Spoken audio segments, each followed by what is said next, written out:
board of directors of the community of foreign journalists and correspondents in the USA, I want to thank you all for the honor of your presence today. Gathered here with us are some of our staunch partners, renowned journalists, significant corporate and government colleagues. While we surely appreciate your support, we more specifically respect your commitment and involvement, which allows for us to continue every year to serve the international correspondents with grants, prizes, scholarships, programs, journalistic resources, and press freedom reports.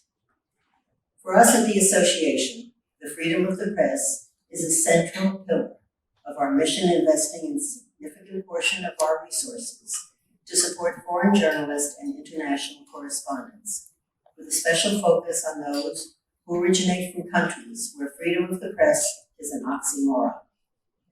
We defend the role of journalists in a world that is increasingly polarized and in which we have become the target of intimidation, retaliation, physical, verbal, and online harassment, and even murder.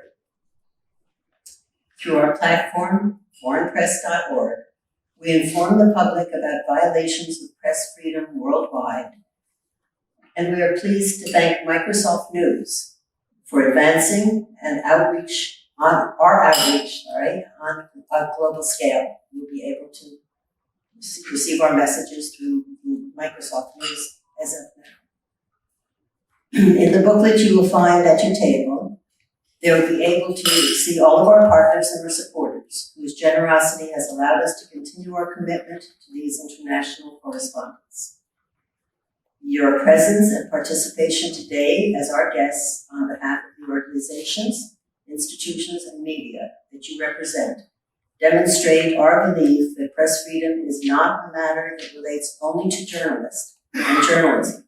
It is a matter that reflects the responsibility and obligations of us all, and the responsibility to be functioning members of an operational society. Thank you.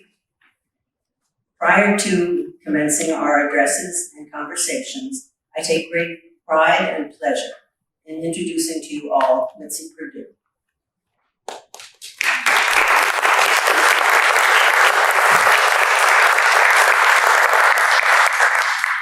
Mitzi has been an honor and an integral part of everything that we have accomplished. We want to express our deep appreciation to her for dedicating her life to making a positive impact on our society. A woman who has been an inspiration to younger generations, a philanthropist, and a dedicated supporter of global efforts and press freedom. She is a writer and communicator par excellence and has contributed mightily to our knowledge and understanding of many salient issues, most especially right now in the Ukraine.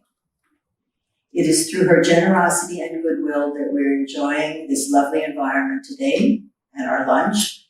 And for this and for all the above, we sincerely thank her. It is my pleasure and pride to introduce my friend, Mitzi Perdue, and ask her to come on stage for a brief message. Thank you.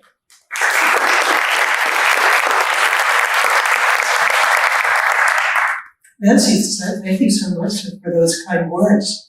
And I think I'm allowed 2 minutes, and I'm going to stick to it. I decided, this is 2023, I will look at ChatGPT and see what I should say to you.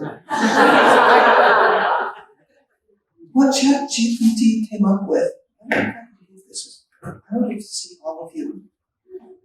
What ChatGPT came up with was so bland and boring that I started thinking, is it possible that I could do better?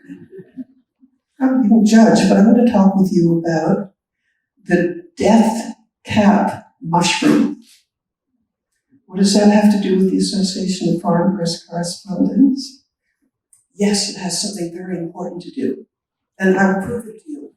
I want you for a moment to imagine the death cap mushroom. It's about the size of the palm of my hand. It's whitish. It's the deadliest mushroom that we know of. Eating a small part of it will probably kill you. The most salient factor about the death cap mushroom, other than the fact that it's lethal, is it grows in the deepest, darkest shade of the forest. And for me, the death cap mushroom is a metaphor for what the free press can prevent. Because in every society that's ever existed in all of history, maybe even prehistory, there have been sociopaths. There are potential tyrants, people who want to cause misery in the world. And I have Mr. Putin in mind at the moment, but there have been many throughout history. What does that have to do with the death cap mushroom and the AFPC? To me, the most salient factor of a free press is that even though there are psychopaths in every society that ever existed, what the free press can do is shine a light on them and keep them from reaching the power of a Putin. The psychopaths exist, the free press shining a light on them is a little bit like what sunlight does to the death cap mushroom. The death cap mushroom cannot grow in sunlight. And to me, the reason I love a free press is the amount of misery that the free press can prevent just by telling the truth. I love being a member of the AFPC because it fosters the development of people who are going to keep the, metaphorically speaking, the death cap mushrooms from flourishing. The sunlight of bringing attention to them. The amount of good that the AFPC does by fostering the career of future journalists and for allowing us who are journalists fellowship and encouraging each other. It's one of the proudest things of my life to be a member of the AFPC. And I want to conclude by offering you something. I know this is not going to be of interest to everybody, but I have twice been in Ukraine. I've written 21 stories on it. I'll be returning in next month. I'm going to be going to landmine clearing school. I bet there's some fascinating stories to be gotten out of that. And I personally love being an 82-year-old war correspondent.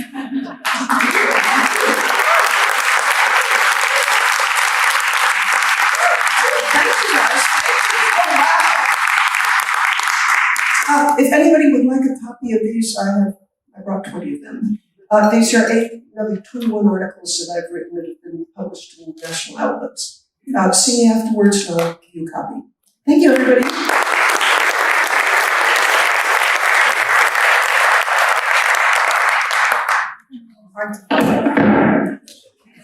Okay, so thank you, Nancy. Ladies and gentlemen, you are all aware of the abhorrent situation our colleague from the Wall Street Journal, Evan Gershkovich, has faced in Russia. Having been arrested by Putin's regime, I have the opportunity to introduce you today to James Edward Kennedy, Chief Communication Officer of News Corp, whom I would like to ask to come on stage and share the latest updates on behalf of the Wall Street Journal family. Thank you.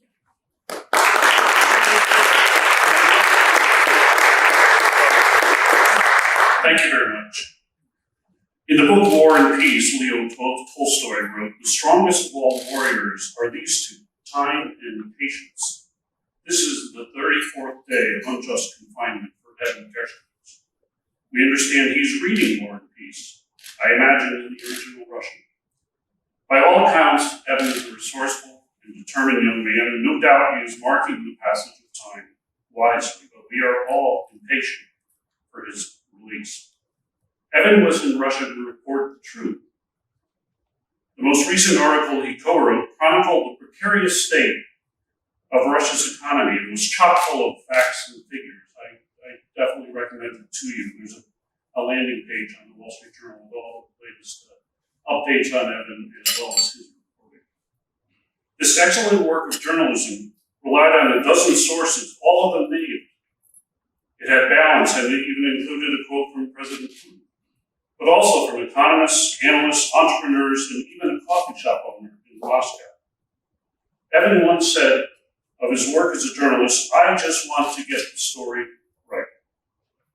He was apprehended while on a trip to get the story right in the Russian city of Yekaterinburg. Since then, all of us at News Corps, at Dow Jones, and the Wall Street Journal have been pressing for Evan's freedom with a robust team working around the clock on his behalf. Every day he remains confined is an affront to his individual human rights and to our collective human right to a free press. As has often been said, most recently by President Biden on Saturday, journalism is not a crime.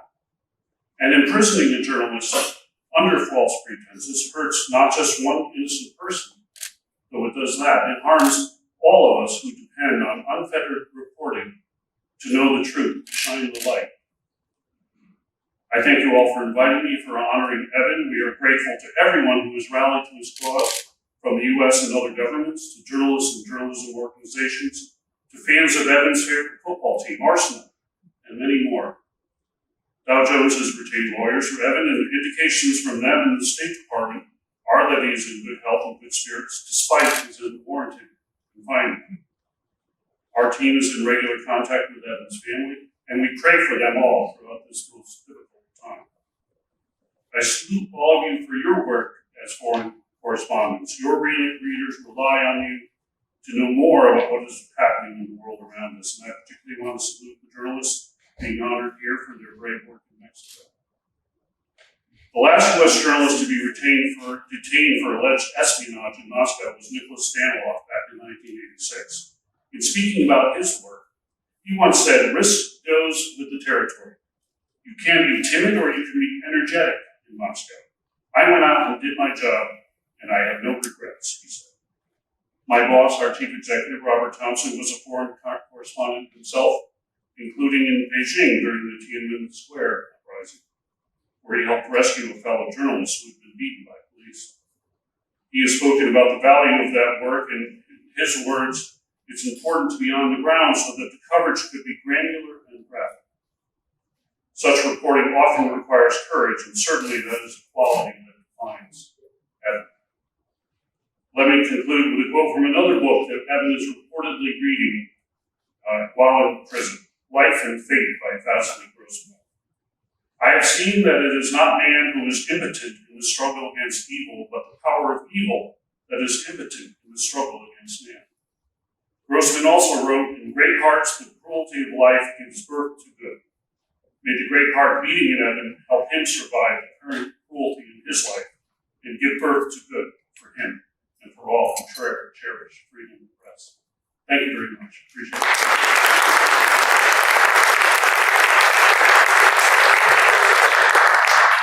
Thank you, Jim.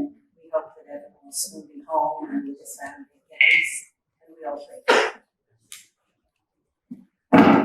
UNESCO is a strong ally and partner of the Association of Foreign Press Correspondents. It is with honor that we introduce our next guest, Dr. Tafik Jalasi from UNESCO. He is the Assistant Director General of Press Freedom Division, and he is with us today for a conversation with Lali Weymouth. Lali, whose impressive career and background illustrates the pinnacle of journalism. She currently serves as the Senior Associate Editor of the Washington Post. Having conducted interviews with world leaders and many years at the Post, Lali has set a great example of excellence for the community of foreign journalists and for the future generations. I would like to ask Lali Weymouth and Dr. Tafik Jalasi to come to the stage for a conversation with Thanos Dimadis, our Executive Director of the Association of Foreign Press Correspondents. Thank you, Lali. Dr. Jalasi.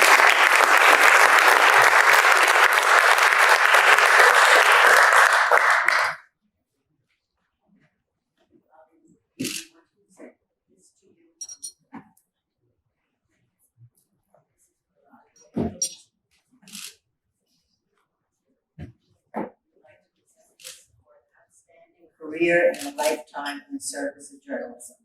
Lali, if I may present this to you.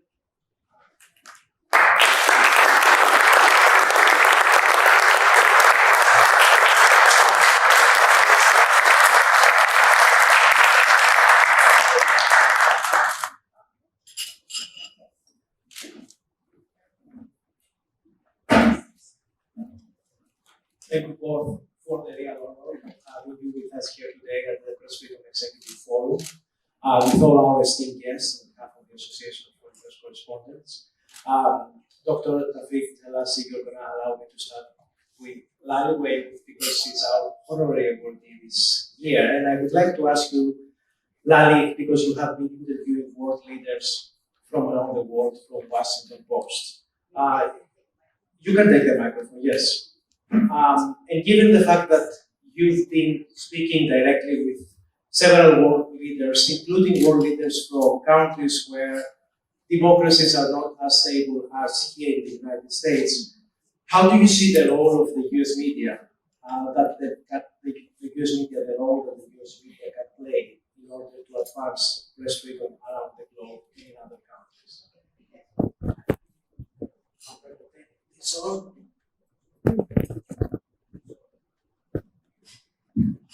how do I see the role that The US media, like the Washington Post, the role that Washington Post and other US media can play. Like in Ukraine, for example. Absolutely. I think that both the European countries and the United States, and actually the current administration, has been really quite supportive of Ukraine. And just as you suggested, the gentleman here, journalists have paid a high price, both in all over the world, as you know.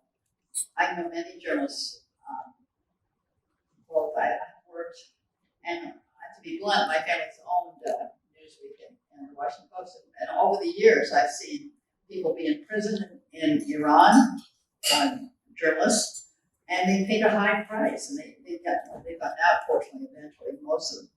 But, and Navalny, of course, is today's Washington Post lead editorial, which I thought was excellent, and they were basically calling on the international media to shine a spotlight on the fate of Navalny, who's already in jail. As you know, he's the Russian opposition leader, and he's already in jail for 11 and a half years. And what the Post editorial is explaining in detail is that he faces another 30 years for so-called terrorism, which is a pretty hoped up charge, at least according to all the journalists, and also according to the Post editorial, and according to everything I've read, actually, and according to his own family. And apparently he's in a cell where he has to stay standing up. And it sounds like a real nightmare. He's deprived of visits from his family. So he's a really major case in point, I would say. I don't know what you would say, but I would say that Navalny is really, he was a bit mad to go back to Russia, but he was courageous too. And he's suffered a terrible fate. Dr. Tafik, we would like to have your comment on that. If you agree with what Lali just mentioned, if you see other cases, pressing cases that you can bring up. Thank you, Hannes, for the opportunity, and thank you to all of you and for the foreign press correspondents. Maybe I would like to take a broader view. And the broader question would be, what do you think are the most pressing issues right now in the global scale from your role as Assistant Director General of UNESCO on Press Freedom Division? What is the number 3 priorities? Well, clearly there are a number of priorities. Number one, our recent research study shows that 85% of respondents to our major survey reveal declining press freedom in their country. 73%. So clearly this is alarming. Number two, our study shows that 73% of women journalists are subject to online harassment, and that 20% of them end up being physically attacked. This is very alarming as well. Let me give you a quote that I heard from the ambassador of Sweden, or the delegate of Sweden to UNESCO. When I mentioned these statistics to him, he said, in Sweden, 1 in 5 women journalists quit her job because she couldn't take it any longer with online harassment. And talk about Sweden. So what I shared with you so far 3 statistics. What we see an exponential growth or exponential increase in online harassment, in cyberbullying, targeting journalists in particular, and we see this decline worldwide in press freedom. And therefore, we have to do something about it, collectively. Well, Absolutely. It's a bit better. Your microphone, please. It'd be a bit better to be in Sweden, no offense, than to be in a Russian jail, I'd say. I visited, and also I think that I'm not touting, of course, I am touting a bit the Washington Post, but I know that journalists have been fantastic and the Times too. So I'm not discriminating, but Aung San Suu Kyi, our editorial page editor, who's now deceased, unfortunately, Fred Hyatt, campaigned ceaselessly for the release of Aung San Suu Kyi in Myanmar. And I was so fortunate to, and he actually succeeded. And he beat up on the generals endlessly for years and years and years to release Aung San Suu Kyi. And I was very fortunate to get the first interview with her when she was released from so-called house arrest, which she was under for years. And I asked her, like, what in the world did you do in this house? She really was in this house, which was quite a beautiful house and all that, but she was there all alone. So she said that she learned the internet. But she said, of course, they didn't have any internet, so she just sent herself, she said she learned, and she sent herself invitations to things. Of course, there was nothing to invite herself to. So she just made up invitations, and so that's the way she divided her time and reading and so on and so forth. But anyway, she's a really impressive woman, I thought. I've interviewed her twice. And now, unfortunately, she's back in jail again. And I have to say, I also had the honor, so-called, of interviewing the lead general who put her back in jail. And it's just unbelievable that she's back in jail again. But I would say that's another case where she was touted by the world. She was given every prize in the world when she was out. And now, bang, and the generals have done a pretty good job of hushing that up, wouldn't you say? Aung San Suu Kyi, you don't hear word one, right, from Burma, or so-called Myanmar. Done. There's so many, you know more than I do, but there's so many really famous political prisoners. Would you both agree that the way that journalists are treated is not related to the type of democracy or how strong democracies are? We can find cases where press freedom is under attack, even in strong democracies. And my question is, do you think that the factor of the political leadership in each country plays a significant role, and to what extent? If there is a country where political leaders are tolerant to criticism, are open to free media and to criticism and reporting, truthful reporting, do you think that this might be the key for a more solid and strong freedom of the press in these countries? Jealousy. I think that's right. Obviously, you can understand I cannot comment on specific countries. Being UNESCO, I have to stay neutral, objective vis-a-vis our member states. But we defend the cause. The cause is the freedom of the press, the freedom of expression, the safety of journalists, in particular women journalists, as I suggested before. I think the only remark I would make on this point is we have been seeing through digital platforms a lot of manipulation, a lot of instrumentalization, including by political leaders, to influence whether it's voters at elections, and we are on the eve of 90 elections to take place by the end of next year. There will be 2 billion voters going to cast their ballot by the end of next year. To what extent are digital platforms being manipulated, instrumentalized in order to influence, especially undecided voters, but also to hinder the integrity of electoral processes in so many countries? And there were many press articles and studies that revealed in dozens of countries so far, digital platforms were used to influence the outcome of some elections, including in democratic regimes or societies. So for us, we initiated last year a major initiative called Internet for Trust in order to suggest with all stakeholders, including the media, including the tech companies of the member states and civil society organizations, to draft guidelines for regulating digital platforms while safeguarding freedom of speech and freedom of the press, freedom of expression online. And this is the difficult thing. How can we regulate while we safeguard freedom of speech? So far, so good. We aim at publishing our guidelines. This is not a binding convention. It's not a binding recommendation. It is a set of guidelines with the commitment of the tech companies that operate the platforms to respect them and implement them. These will be released next September at the UNGA. We're looking forward to that. And because, Lali, we spoke about how women journalists usually are being attacked, harassed online, what is your message to the women journalists who are trying to do their job with the same strength and passion you had when you started your career? And what would you like to say to them, given the current environment of misinformation, harassment, intimidation in multiple countries? Well, I mean, to look at the other side of the coin, I mean, when I started my career, there were many fewer women journalists. And I think it's fantastic that there are many more women journalists and many more successful journalists today.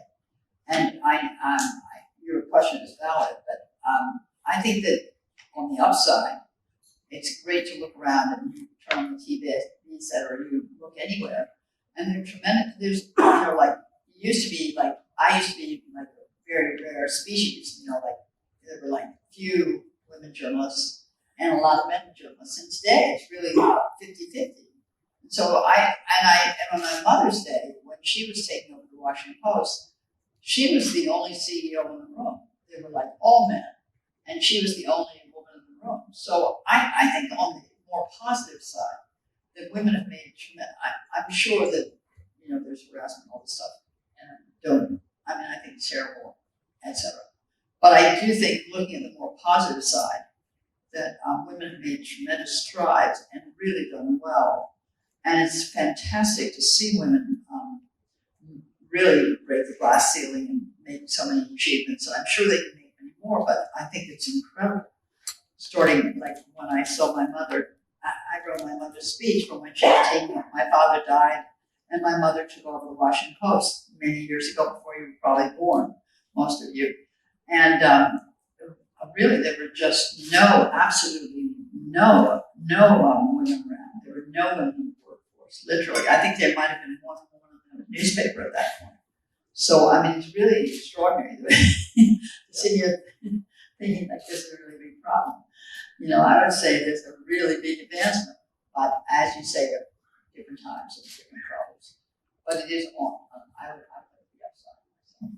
Before we conclude, one last question, Selassie. We have They have a new woman editor at the Wall Street Journal, I would like to say. And I actually don't know, I've met her, but I don't know her. Emma Tucker, but she's supposed to be enormously capable, for example. What would you say to a journalist who is getting into journalism now, starting his or her career in journalism, in whatever country, and come to you and ask you how UNESCO Press Freedom Division helps me do my job freely in a practical sense, and what should they expect from you as a journalist? If you would ask this question, what would be your answer? Well, UNESCO has been taking a number of initiatives, not only for new journalists, but also in conflict zones, in post-conflict zones, in war zones. We are one of the very first, late March, early April, to be in Ukraine, to have UNESCO staff in Ukraine, few weeks after the start of the war. We worked with NUJU, the National Union of Ukrainian Journalists, and other partners, the International Federation of Journalists and others, to provide safety equipment to journalists, to hundreds of them, to set up safe working spaces, to journalists, to set up community radios, not only inside Ukraine, but in the 5 neighboring countries, so we can provide fact-checked information to the refugees. No, journalists working in Ukraine, not only Ukraine, but foreign journalists as well. In Afghanistan, in August 2021, we had to evacuate some journalists who received death threats. Some we brought them to France, brought them visa, papers, financial support. Some we took them to Pakistan, and we set up safe working spaces for them there. So, no, we don't. These are UNESCO tasks, not with the US. No, we did not work with the US with our operation. Our office is operational in Kabul. We have a team on site. We have been having a team there. We didn't work with the specific countries, but we had our own team, our own operation. So the last thing I would mention is the UNESCO Guillermo World Press Freedom Prize, which we have been awarding for 26 years now. Tomorrow evening, we'll award the 2023 UNESCO Guillermo World Press Freedom Prize. We are humbled but very honored that the last 2 years laureate of our prize received 6 months later the Nobel Peace Prize. Maria Ressa, 2021. And then last year it was the Belarusian Association of Journalists. We'll see tomorrow. We'll stay tuned, watch the news. There'll be a very, very strong political message. Last year it was the Belarusian Association of Journalists who received our prize. And this was May 2022. But these are not Belarusian journalists. Sorry. But these are opponents to the regime. These are the journalists who have been critical voices to the But I interviewed the president of Belarus and they dubbed the tape. The award went to the one who received the 2022 Nobel Peace Prize for the courage, the perseveration in bringing truth to power. It didn't go for And we look forward to tomorrow. Yes, sir. Award. Well, the news are under embargo. So, but you'll see tomorrow who will be the winner for it. Lali, before we conclude, one last question for you. I know that Phil Graham, the publisher of Washington Post, and your father was saying that journalism is the first draft of history. Journalism. Journalism. Yeah. Catherine Graham, if I'm right, she was saying that in democracies there should be free circulation of information if we want to have a strong democracy. How the fact that you are coming from 2 parents who have been so involved in the news industry, from one of the pioneers in media, Washington Post, how does this save your career? And also, what opportunities created for you, and how did you use these opportunities for in favor for the sake of journalism? I don't know if it's about me. I just think it was a fantastic way to grow up, in Georgetown. And, it was a very casual Georgetown. Republicans and Democrats, if you can believe it, actually were friends. They spoke, they came to our house. Alan Dulles, the head of the CIA, would wander in. President Kennedy would come over. It was really an amazing childhood. We didn't realize how amazing it was, of course, until we got to college. Scotty Reston, the famous, you're too young again, but he was the most famous New York Times columnist. He would come to dinner all the time. We were allowed, my older brother and my oldest brother and I were allowed to sit with all these people at the table. It was really a blast. So I think that it was an inspiration, really. And as you said, my brother said that journalism is the first rough draft of history that's been repeated over and over again. He never gets credit, but he deserves it. And I think my parents' passionate belief in, freedom of the press and I wouldn't say they actually be in tune with today's world, but in the United States, and they were passionate, about the country. And I think it was a fantastic way to grow up and a fantastic childhood, fantastic example, more than how to help me, and two people to admire. Thank you, Thomas, for this. Thank you for the honor of having both of you. Thank you.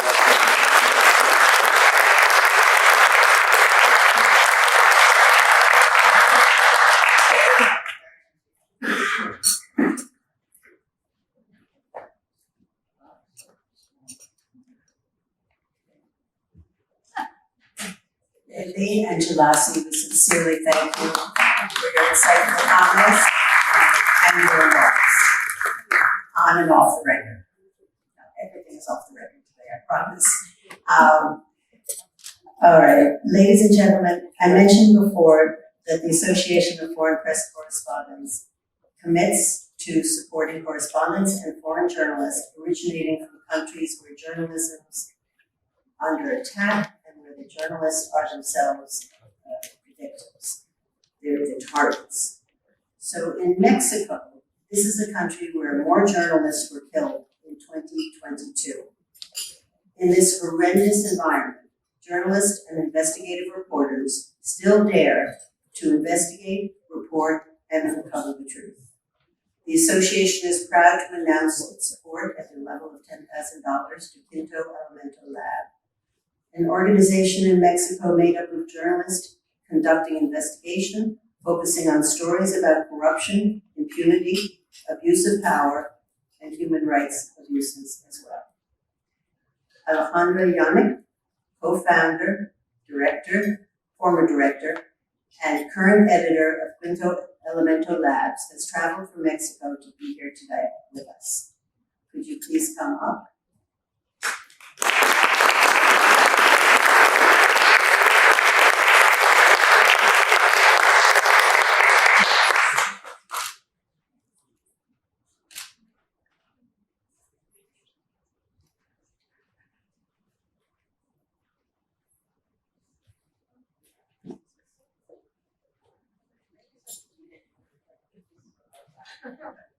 A weapon.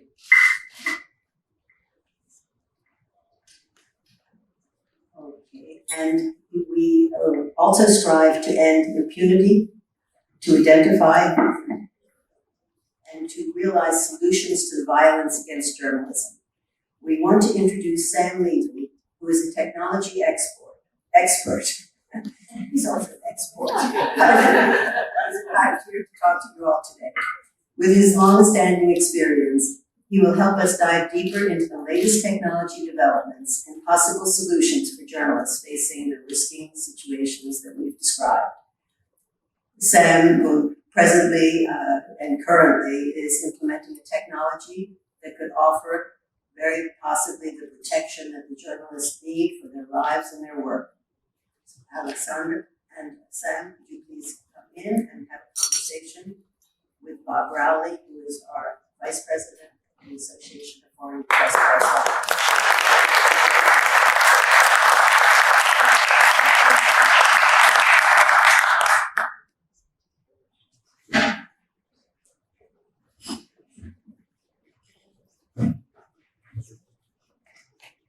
Thank you, Nancy, and thank you so much to our honored guests for coming today.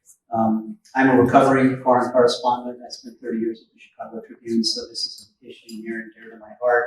You've heard about some of the most dangerous things that are happening now for journalists around the world.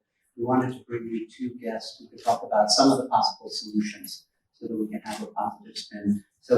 And I know that Alejandra Shani goes by her last name, so Shani, I will refer to you. And can you tell us a little bit about Quinto Elemental Lab, how you started it, and what are some of the things you do to help journalists at risk in Mexico?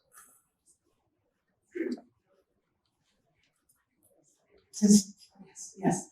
Well, before anything, I wanted to thank wholeheartedly as part of the whole team in Mexico for this amazing award. It's great to find, it feels like a big hug from colleagues who know what working in tough environments is like. So we really appreciate it, and we're very thankful for your gesture and support. So Quinto Elemental Lab was born 6 years ago. We were 4 investigative reporters who were chatting basically around coffee about what we then called like the growth of silent zones in Mexico. So there were then and there are now a lot of places in Mexico where people cannot report on, either because the media are not in liberty to publish because they're under, they are heavily dependent on public governmental advertisement and they don't have the editorial autonomy, or because it's simply too dangerous to publish anything investigative. So, and we have seen these areas of silence grow. It used to be Tamaulipas and the border with the US was the first region that we lost. It's very hard to get to know anything about what's going on in Tamaulipas. People have fled entire towns, and there's not a hint of it in the media because there's nobody there to report it. There's a couple of reporters called Elefante Blanco who are courageously doing it now, but we have been losing the capacity to cover regions. So what we decided is to create an organization that would foster and cultivate and make it possible for more reporters to do investigative work. What we do is we're a team of editors and research this that is very powerful for you and data. What we do is we become a reporters team, and we take them through all the investigative they come to us for their investigative projects. There's an international jury. We pick a series of projects every year, and we help them and fund them and in all the investigative process, and then we look for the best way to distribute the content. We also train reporters, and we train editors because we believe editors are crucial for the safety of reporters on the ground and sources. So we have a program to train investigative editors. And we also train reporters in how to cover the human crisis of the disappeared, which is a huge issue in Mexico, 110,000 people missing, and a lot of reporters having to undergo great perils to report on these trends and on this phenomenon of the missing people.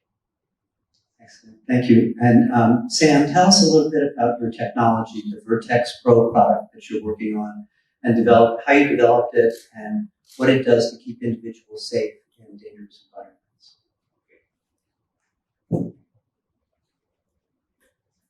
Thank you. Well, having had a background in security, emergency management, and prevention, I always, when I lived different situations, I noticed that there were key elements that were missing. One of the key elements was what we call prevention. Prevention is a very nice word. We like to use it, but prevention is not an activity. It's the result of doing and carrying many things effectively. And in order to prevent, you need to know what to look for. You need to understand what are the signs that can be representative of certain dangers and risks. So the idea here was to develop a technology that could identify irregularities and anomalies in real time, but in an objective and rational manner. Why? Because time is a problem, and you don't have time to assess, to too much go into depth. What you need to do is to actually know exactly what to look for. So we managed through the use of an algorithm that supports the human being, and we've had extremely successful stories in identifying dangers and risks very early, because the purpose is to have early warning. At the same time, we understand what emergency means. We understand what it means to be in a situation from kidnapping, from terrorism, from different things that journalists are subject to. And the main issue here is being able to act very quickly when such a scenario happens. And because often prevention fails, you need to know exactly what to do in real time. And one of the things the technology does is it allows people which are in danger in high-risk situations in real time to exactly know what to do and to be able to report that without any delay. So until help comes, those are those critical minutes in which it could be too dangerous. And at the same time, we also developed another solution which shares live media of everything that's happening during the peak of an emergency, so that when help arrives, those that will come to help know exactly the status, your location, and exactly what you're going through. Excellent. Shanique, you faced a lot of physical danger as well as government surveillance, including by the Pegasus spyware. Can you talk a little bit about how some of your members have been spied on by technology? Well, Mexico was the country that was the best client for Pegasus, from what we have known. It was a country where war phones were sort of surveilled, or war contracts were made to surveil phones. And what was it hit journalists, but mostly activists, human rights activists were the most hit. I mean, we don't know the list of all those who were spied upon. In our case, it was the 4 founding members that were part of were spied upon. Your sources too, you think, perhaps? I think what is most impressive is what this does to our sources and how we may have put others at risk without even knowing and with no way to prevent it. A Salvadoran reporter just told his story, his experience with Pegasus, and he said that he just discovered that he had been living with somebody else all this time, and somebody else wasn't living in his apartment, and it was this surveillance capacity that Pegasus had. So this is just like, I think digital security is another challenge we're facing. Physical security is probably the most important one, because we're reporting on the ground, but this has also come to as another layer of concern. Thank you. And Sam, is your system, does it have a hedge against surveillance by governments and other bad actors, bad governments? We're not a cyber software, okay, but the software, when used by users, can detect surveillance patterns which may be used against certain people. Because when you know what to look for and the system helps you identify, then you detect it. Okay, but you detect it through human interaction. So often surveillance, that prior to any terrorist attack or any type of attack, there was always a lot of surveillance which was carried. The problem is that nobody detected the surveillance. Okay, it's often because there's no detection when something happens, you only realize after that there was surveillance. So the proactive nature of detecting anomalies creates the cultural background for people, in this case journalists, to be able to understand any type of surveillance patterns, not only during their routine, but also in their residence, in their movements, in their transitions, when they reach a hotel, when they travel, taking into account and neutralizing bias so that you don't profile patterns of surveillance because of the multicultural context.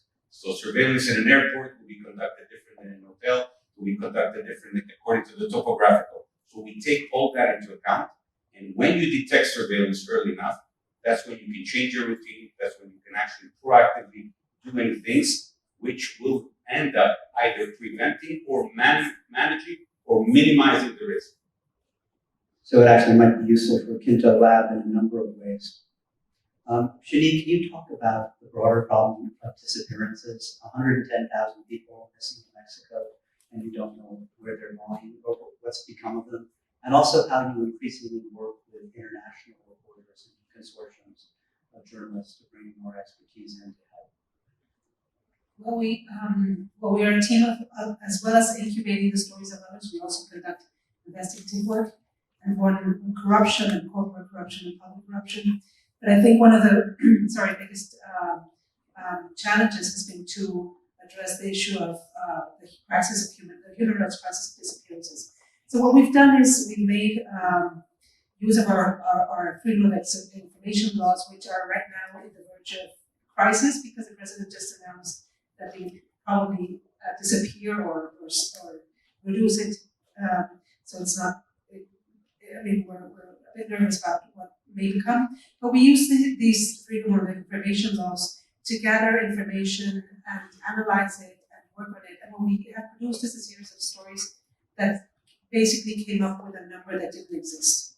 So the number of 110,000 people missing is new. What we began by doing is identifying, for example, how many clandestine burials have been found in Mexico. We found there were 2,000 with thousands of skulls and bodies and remains. And we then found that there were 38,000 unidentified bodies in morgues. And so we started sort of contributing to the idea, doing journalism, of the scale, dimension of this crisis. What we have also done is to map, for example, trends. What are the routes? What are the ages? Who may be involved? So we're analyzing data and trying to turn this into, these gave us leads to report on specific issues. And the last thing we did is we have developed a WhatsApp bot, that is trying to put news gathering into the service of the public. And this is a bot that what it does is that it guides people who just know of a missing relative or a friend, and it guides them on what to do step by step. It may seem like very simple, but this is information that is not available for the common citizen. So what we do is we did a lot of news gathering just to learn, what's the number you have to keep from day one that no one ever tells you that you must keep, because that will be very important in following your case in the worms of bureaucracy. So, and we also work in investigative projects with ICIJ, with OCCRP. We've been part of Pandora Papers and all those paper initiatives. And collaboration is also like in our DNA, also regionally, and like in Latin America and the more local region. I think collaboration, what is enhancing is that exactly this is to make each other stronger. When reporters from different parts of the country get together to report on a story, then it's, we find ways to make each other stronger by publishing with a series of media or many names instead of just one. So collaboration has been also key as a way to reduce risks and to stay safe. Excellent. And Sam, you're developing this kind of risk identification technology. Can you talk a little bit about how that will help journalists? Yeah, I'll be very quick. First of all, there's a difference between risk and threat. We know how to identify risk, but we manage the threat, because identifying risk becomes just theoretical. We all know that some areas of the world are more risky than others, but it doesn't help us when the threat arrives and we have to manage it. So we're developing this because we believe that if properly equipped, journalists who are in the field and know the field need help in detecting anomalies and need help when they are in emergency in the critical first moment. You're under stress, there's panic, often you're working in a country where you cannot rely on the police, on the emergency services. You end up being alone in those critical moments.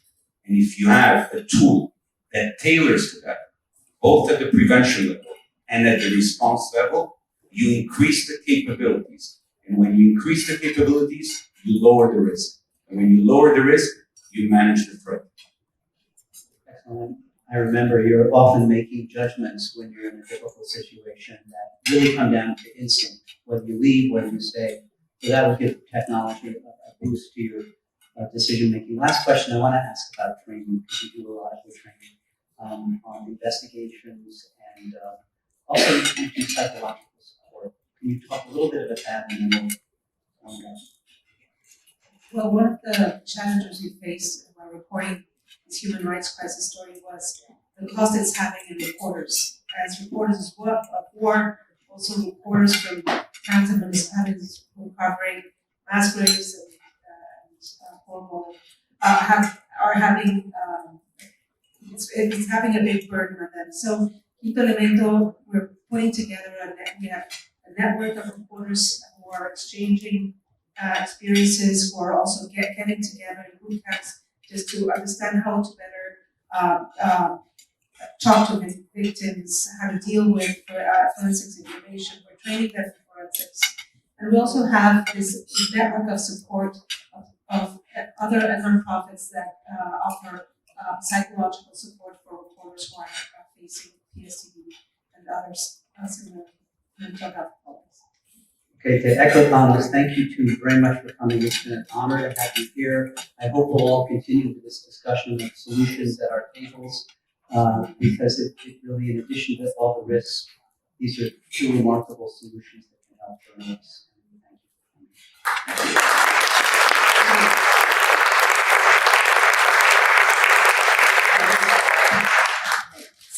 And Sam.